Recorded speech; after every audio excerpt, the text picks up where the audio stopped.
Kata-kata tentang kejayaan luar biasa Badang telah merentasi lautan dan gunung, sampai kepada telinga Raja Benua Keling dari tanah yang jauh. Rumor-rumor berbisik tentang seorang lelaki yang kekuatannya mengagumkan, seorang pelindung dan pahlawan di kalangan rakyatnya. Tidak lain dan tidak bukan, dialah Badang. Teruja dengan kisah-kisah ini, Raja Benua Keling memutuskan untuk mengesahkan kebenarannya. Baginda melantik Nadi Bijanyakra selaku penasihat kesayangannya untuk pergi ke tanah tempat tinggal Badang. Raja melihat peluang untuk melakukan ikatan diplomasi dan mungkin memperoleh sekutu tangguh seperti Badang. Setibanya di desa Badang, Nadi Bijanyakra disambut dengan kagum dan hormat. Lalu penduduk desa dengan gembira menceritakan kembali cerita-cerita tentang keberanian dan kekuatan Badang. Nadi Bijanyakra pun ingin menguji kesahihan desas-desus tersebut dengan mencabar Badang untuk mengangkat batu besar. Badang dan Nadi Bijanyakra berlawan kekuatan dengan cara sesiapa yang dapat mengangkat batu besar yang ada di hadapan Balairung, orang itulah pemenangnya.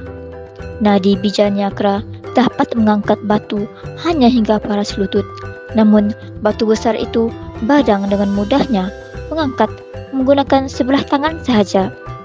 Maka terpamerlah kegagahan Badang di hadapan orang yang hadir. Di lambungnya batu itu, kemudian ke arah laut, dia baling batu itu. Orang yang hadir terkedu menyaksikan Badang dan Nadi Bijanyakra berlawan kekuatan. Setelah ditentukan bahawa Badang adalah pemenangnya, maka isi harta ke-7 buah kapal yang menjadi taruhan itu serta-merta menjadi milik Badang. Sebermula, kedengaranlah keperlak bahawa Badang, hulu balang Raja Singapura terlalu gagah. Tiada ada dua antaranya pada zaman itu. Raja Perlak pula ada menaruh seorang pahlawan, Benderang namanya, terlalu gagah, lagi ke mana-mana termasyurnya.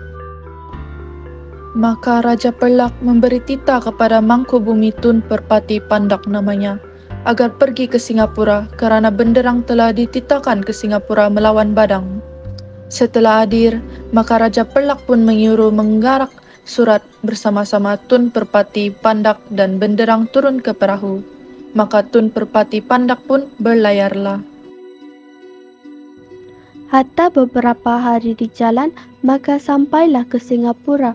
Maka disembahlah oleh orang kepada Sri Ratna Wikrama bahawa Tun Perpati Pandak disuruhkan Raja Perlak datang membawa seorang pahlawan yang bernama Benderang yang akan melawan Badang. Maka Baginda pun keluarlah di hadapan segala menteri, Hulu Balang, Sida-Sida, Bantera dan juga Biduwanda sekalian di Balairung.